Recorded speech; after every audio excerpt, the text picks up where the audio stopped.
La reine vivait dans un magnifique château. Elle avait une fille dont elle rêvait. L'enfant avait les cheveux noirs et la peau blanche. Par conséquent, ils l'ont appelée Blanche-Neige. La reine est morte peu de temps après. Le roi n'a pas pleuré pendant longtemps. Un an plus tard, il a amené une nouvelle reine au palais. Elle était belle, mais en colère. La femme a apporté un miroir magique avec elle. Chaque jour, elle admirait son reflet en lui et lui posait la même question. Qui est la plus belle du monde ? Le miroir n'a toujours dit que la vérité. Par conséquent, il a honnêtement loué la beauté de la reine et la femme rayonnait de bonheur. Blanche-Neige grandissait et chaque année sa beauté s'épanouissait de plus en plus. Et maintenant, une fois de plus, s'adressant au miroir, la reine a entendu en réponse qu'elle n'était plus la plus belle du monde, mais Blanche-Neige. La reine n'allait pas endurer cela dans son propre palais. Elle a ordonné à son fidèle serviteur de conduire la princesse dans un fourré impénétrable et de la tuer. Mais le serviteur ne pouvait pas, même pour l'amour de la reine, tuer la douce fille. Il a amené la princesse dans une forêt sombre et l'a laissée partir. Et lui-même retourna au château et dit à la reine qu'il avait suivi son ordre. Pendant longtemps, la princesse a erré dans la forêt. En chemin, elle était aidée par toutes sortes d'habitants de la forêt. Blanche-Neige était très gentille avec eux et ils sont donc devenus de bons amis. Vers le soir, la princesse est tombée par hasard sur une petite maison. Elle y entra et vit qu'il n'y avait personne dans la maison. La table était dressée pour cette personne et il y avait 7 lits bébés dans la chambre. Et tout dans cette maison était très petit. Par conséquent, Blanche-Neige s'est rendue compte que cette petite personne vit ici. Après un long et difficile voyage, elle se coucha sur l'un des lits et s'endormit profondément. Les 7 nains sont rentrés chez eux tard dans la nuit. Ils ont été très surpris par l'apparition d'un invité inattendu. Dormir Blanche-Neige était si charmant que les nains ont décidé de la laisser dormir et ne l'ont pas réveillée. Le matin est venu. Blanche-Neige s'est réveillée, a vu les 7 nains et a eu peur. Mais ils étaient affectueux avec elle, et la fille a raconté son problème. Ils ont tout de suite aimé Blanche-Neige et les nains l'ont invitée à rester avec eux. De plus, elle a accepté de s'occuper de la maison, cuisine, lavage et nettoyage. Chaque matin, les gnomes allaient dans les montagnes pour extraire de l'or et des pierres précieuses, et revenaient tard dans la nuit.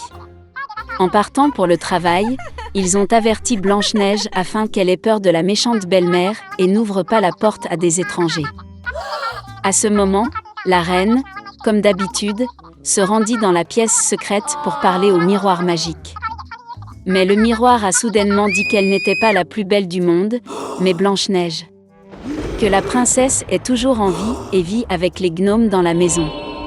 La reine est devenue très en colère et a décidé de s'occuper elle-même de Blanche-Neige. Elle est allée dans une pièce secrète et y a cuisiné une pomme venimeuse. C'était très beau à l'extérieur, mais si quelqu'un en mangeait ne serait-ce qu'un morceau, il mourrait certainement. Quand la pomme fut prête, la reine se changea en ancien marchand et vint à la maison des nains. En voyant la douce vieille femme, Blanche-Neige se sentit désolée pour elle. Elle ne se douta de rien et quitta la maison. La vieille femme a offert à la fille une pomme mûre et a dit que si elle mange cette pomme, elle restera jeune et belle pour toujours. Blanche-Neige l'a crut, et dès qu'elle mordit la pomme, elle tomba morte et cessa de respirer. La reine satisfaite se rendit au palais. Dans la soirée, les nains sont revenus du travail et ont vu Blanche-Neige gisant sur le sol. Elle ne respirait pas. Ils ont sangloté si fort et ont déploré que leurs cris aient été entendus par le beau prince, qui chassait dans la forêt voisine. Il est devenu intéressant pour lui quel genre de hurlement s'est produit qui a effrayé tous les animaux. Et quand le prince a trouvé la maison des nains, il a vu Blanche-Neige. Elle était si belle que le jeune prince est immédiatement tombé amoureux d'elle. Il a persuadé les nains de l'emmener avec lui au château, car il y a des médecins qui peuvent guérir Blanche-Neige. Les nains l'ont permis.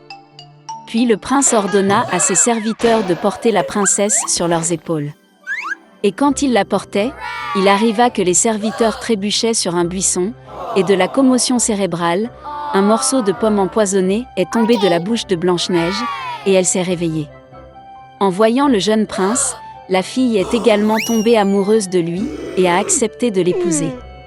Ils ont également invité leur méchante belle-mère au mariage. De colère Q. Il était une fois une jolie petite fille. Elle était gentille avec tous ceux qui ne la voyaient que. Mais elle était la plus belle et la plus chère de toutes à sa grand-mère, qui ne savait pas quoi donner à sa petite fille bien-aimée. Une fois, elle lui a donné un chapeau de velours rouge. Et comme ce chapeau lui convenait très bien et qu'elle ne voulait rien porter d'autre, ils ont commencé à l'appeler le petit chaperon rouge. Une fois, sa mère a demandé à apporter un morceau de gâteau et une bouteille de vin à sa grand-mère. Comme elle est malade et faible, ce sera à son avantage. Elle a ordonné à ma mère de ne pas fuir la route, sinon elle tomberait et casserait la bouteille, puis grand-mère n'obtiendrait rien. Et quand elle vient chez sa grand-mère, pour qu'elle n'oublie pas de lui dire bonjour. Le petit chaperon rouge obéit, prit les cadeaux et partit. Et ma grand-mère habitait déjà derrière la forêt, à une demi-heure de marche du village. Et dès que le petit chaperon rouge est entré dans la forêt, elle a rencontré un loup. La fille, cependant, ne savait pas de quel genre de bête féroce il s'agissait et n'avait pas le moins du monde peur de lui. Elle l'a salué poliment.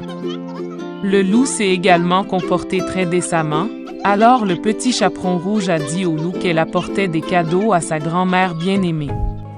Et pendant qu'elle racontait comment se rendre à la maison de la grand-mère, le loup se demanda comment il pouvait manger non seulement la vieille femme, mais aussi une jolie fille. Et puis le loup a pensé à montrer au petit chaperon rouge une immense prairie avec de belles fleurs. Le petit chaperon rouge, en regardant les nombreuses fleurs merveilleuses, a pensé que ce serait bien d'apporter à grand-mère un bouquet de fleurs fraîches, car cela lui plairait aussi. Oui, et s'est enfui de la route sur le côté, et a commencé à cueillir des fleurs.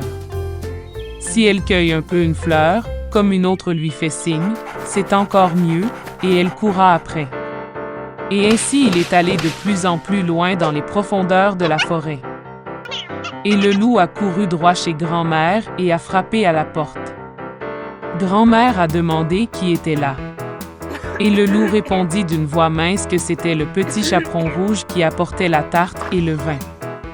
La vieille femme crut et ordonna d'appuyer sur le loquet et d'entrer. Le loup a appuyé sur le loquet, la porte s'est ouverte et il a couru vers la hutte de sa grand-mère. Je me suis précipité vers le lit de ma grand-mère et l'ai avalé aussitôt. Puis il enfila la robe de sa grand-mère et sa casquette sur sa tête, se coucha et attendit.